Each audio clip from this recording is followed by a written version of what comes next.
Stocks closed mixed on Wall Street in a volatile session ahead of December CPI print due tomorrow. The Nasdaq closed with marginal gains while the Dow Jones and S&P 500 declined. Stocks in the Asia-Pacific opened largely lower on a weak handover from Wall Street. The GIFT Nifty is also indicating a lower start for the Indian market.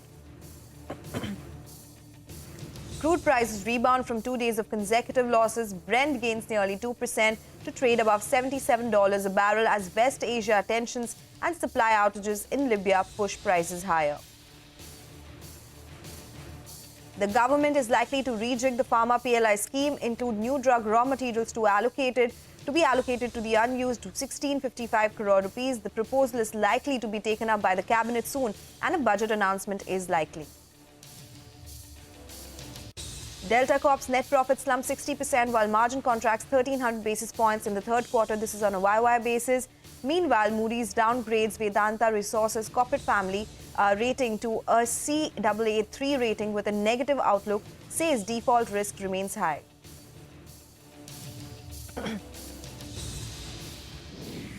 Good morning in the Mumbai News Centre. I am Sonal Bhutra and you're watching Power Breakfast. Those are the top headlines that we'll be discussing in greater detail. But first up, let's take a look at the Asian markets. It was a mixed handover that we got from Wall Street, and that is something that we're seeing in the Asian markets as well. Largely lower, barring Nikkei, which is at a 33-year high. So big gains that we are seeing on the Nikkei right now, up around 1.8%. But apart from that, if we look at Taiwanese index and Hang Seng, both of them are lower by around 0.4%.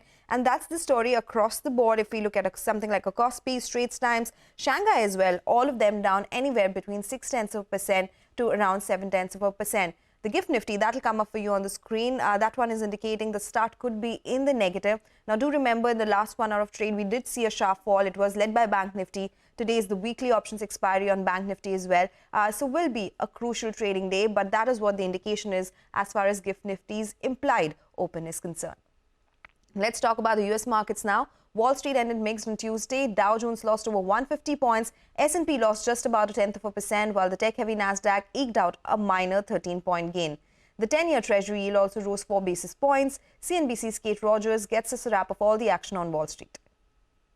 U.S. markets cut some early losses in the trading session and clawed back some of the losses with a boost from tech stocks today. The Dow lost 158 points. The S&P 500 was off by 7. The tech-heavy Nasdaq added 14. Meta is adding new protections for teens. The social media giant announcing today that it will restrict harmful content on minors' Instagram and Facebook accounts in an effort to give young users more, quote, age-appropriate experiences. Meta will automatically set content controls for users under 18 to the most restrictive. Those settings will prevent teens from seeing or searching certain topics such as self-harm and eating disorders, even if the content is shared by someone they follow. The updates will roll out over the coming weeks. And JetBlue President Joanna Geraghty will be the first woman to lead a major U.S. carrier when she becomes CEO next month. Current CEO Robin Hayes says he's retiring due to health reasons.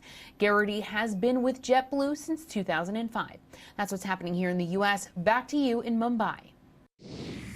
Okay, all right. It's time to get you some important opinion coming in from David Zervos, Chief Market Strategist at Jefferies, as he speaks on the current inflationary trends and its impact on the U.S. economy.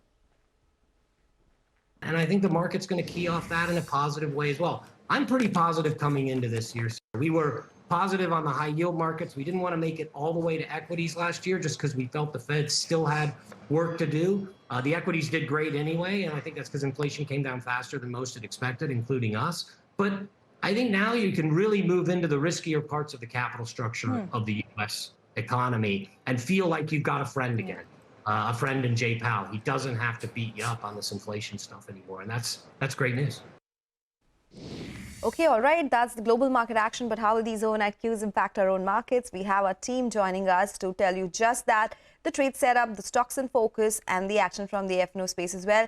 Hey guys, a very good morning to all three of you. So Darshan, let me come across to you first up. Looks like the fall that we saw in last hour of trading session yesterday could continue today as well. Morning, Sonal. So, well, the cues that we are getting from global markets are mixed, and all the US indices closed almost near flat line after a range-bound session. And the last hour gain in some of the technology majors has helped Nasdaq close in the green, while S&P was flat. Dow Jones too saw a recovery from day's low, but failed to turn positive.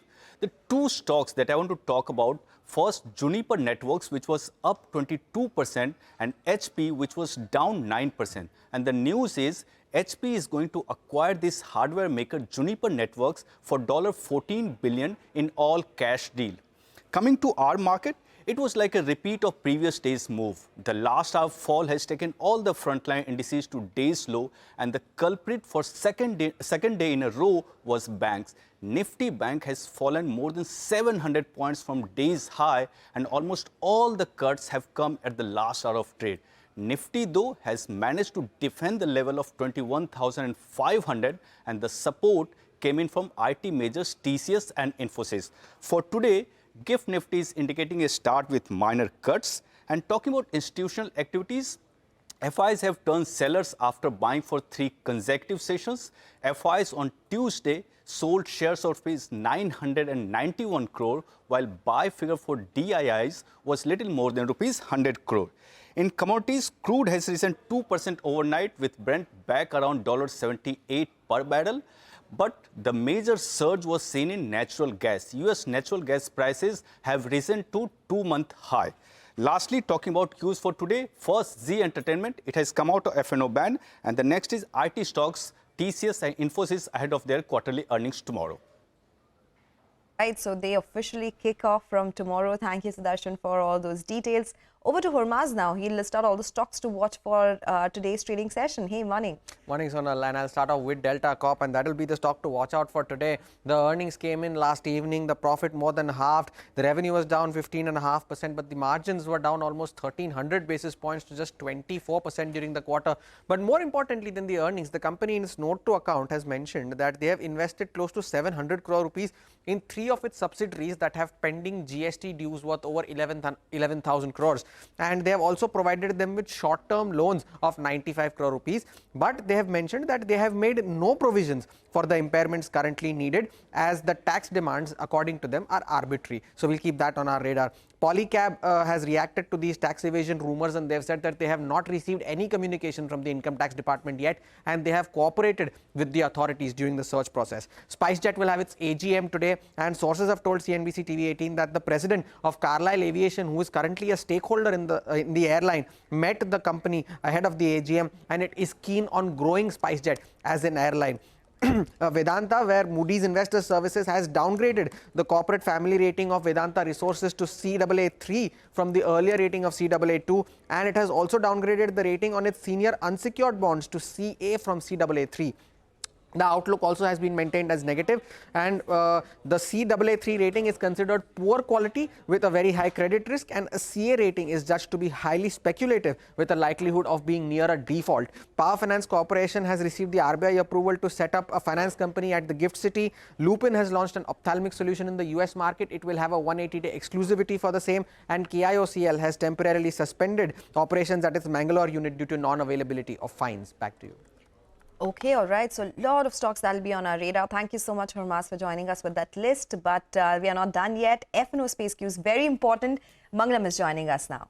Important indeed. And the reason why they're important is largely because over the last 4 trading sessions, twice the Nifty has gone all the way up to 21,750 and has seen a bit of a decline from there. In fact, yesterday's high on the Nifty was 21,724, and remember, on Jan 5th, last Friday, that is, the high was 21,749 itself. So that means the resistance band for the market has come down by about 100 points from 21,800, 21,850 to around 21,700, 21,750 itself.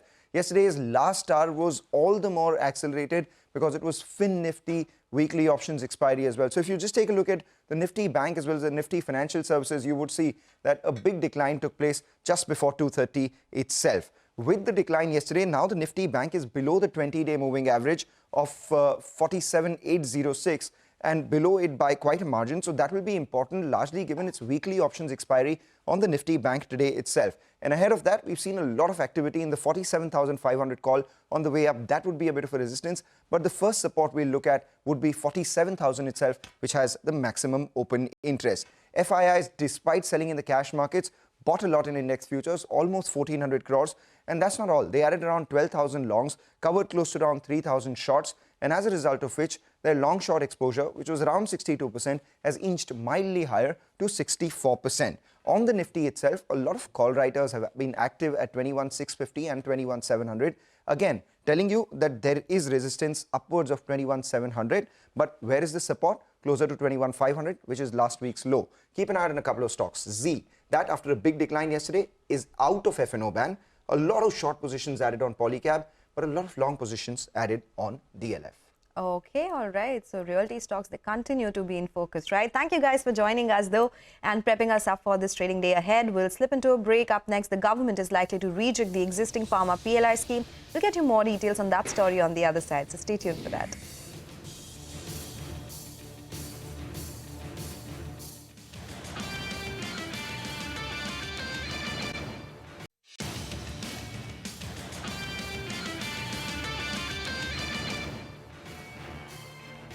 Welcome back. You're still tuned into Power Breakfast, and it's less than 3 weeks to go for the interim budget. Sources tell us that the government may reject the existing Pharma PLI scheme. An announcement may be expected in the budget itself. Timsi Jaipuria tells us more on what to expect. Well, sources say government is soon likely to reject the Pharma PLI scheme, and as per the reject plan, the government is likely to include new drug raw materials to allocate the unused 1,655 crore rupees. The new active pharmaceutical ingredients, key starting materials and drug intermediaries are likely to include vitamins, anti-diabetic and anticoagulant drugs. Sources further say that the proposal is likely to be soon taken up by the cabinet and reallocation will be part of the interim budget. The move comes on the back of the fact that as many as 8 APIs, drug intermediaries and key starting materials could not find any takers under the existing scheme. Remember, government had earmarked 6,940 crore rupees for Pharma PLI. Until now, funds allocated are 5,285 crore rupees. Now, the list of key starting materials, drug intermediaries and APIs with no takers include erythromycin, neomycin, gentamicin, ciprofloxacin, etc. So let's see how soon this proposal finds its feet among the Union Cabinet and, yes, finally at the interim budget. Back to you. Okay, all right, MC, thank you so much for bringing us all those details. Now let's talk about another CNBC TV 18 exclusive. The Department of Industrial Policy and Promotion is batting for lower GST on hybrid cars. Sources have said the heavy industry minister has been asked to bridge the gap with electric cars, which attract 5% GST. The cess and GST on hybrid cars currently stands at 43%.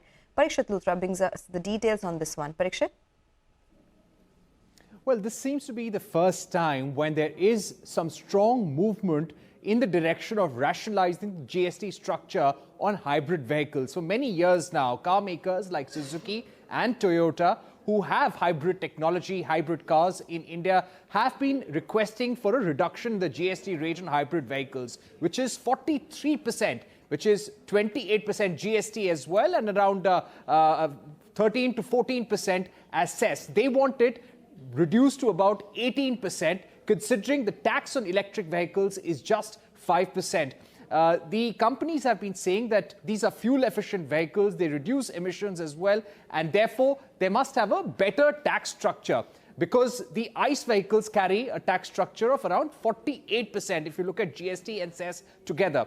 So the Heavy Industries Ministry is now looking at this proposal. They are holding industry consultations, and some officials believe that there is a case to reduce the GST on hybrid cars by some amount, definitely, and a proposal to that effect will be formally made to the Finance Ministry. A decision will have to be taken by the GST Council. It doesn't look like it will happen anytime soon, but the fact is, this is an important letter which has gone from the DPIIT to the Ministry of Heavy Industries, urging them to consider rationalizing the GST structure on hybrid vehicles.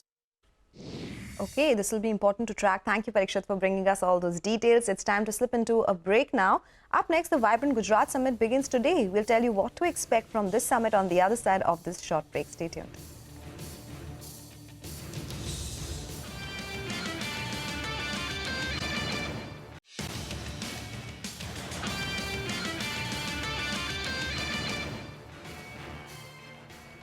Welcome back. You're tuned into Power Breakfast, and the 10th edition of the Vibrant Gujarat Summit gets underway today with a focus on sectors like renewables, defense, financial services, amongst others. My colleagues Yash and Jude are at the event to tell us what to expect over the next 3 days. Guys, take it away.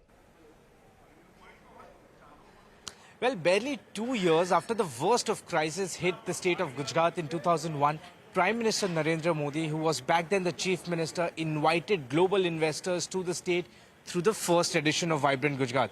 Fast forward 20 years later, today the 10th edition of Vibrant Gujarat Summit is all set to kickstart. Absolutely, and just to give you context, back in 2003, all of 76 MOUs were inked.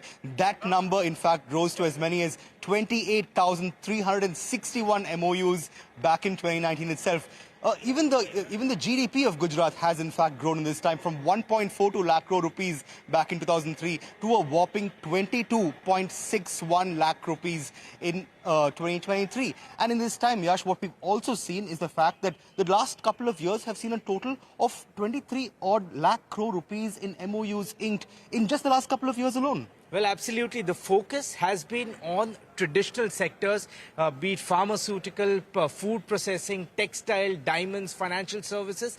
But this time, there would also be a fair bit of attention which will be given to new sectors like renewables, like green hydrogen, semiconductor, as well as electronic sector. And in these days, top business honchos, much like Mukesh Ambani, Karan Adani, and Chandrasekharan, B.V. Goenka will talk big investment, even as global business leaders like Toshihiro Suzuki, Keith Swenson of AP Moller, and of course Micron as well with a big investment will also throw their hat into the investment ring. Well, absolutely. As far as the summit itself is concerned, the one special thing this time would be multiple country-level bilateral meetings and seminars. And in the last couple of years, we've realized what important role geopolitics has played as far as supply chains and businesses are concerned. Right. So expect big-ticket investments, a host of discussions surrounding geopolitics, global supply chain, and the economy at large, even as a host of MOUs is all set to be inked between top industry leaders and the government of Gujarat. Okay, looking good there, guys. We'll keep coming back to you for more updates as we're expecting a lot of them in the next 3 days. Thank you so much for joining us bright and early with that update. So that is the initial update coming in from the Vibrant Gujarat Summit. But we'll do one thing. We'll take your leave on this edition of Power Breakfast. Thank you for watching. But as we go, we pay our tribute to music maestro Ustad Rashid Khan, who passed away at the age of 55. He was battling prostate cancer and was undergoing treatment in Kolkata.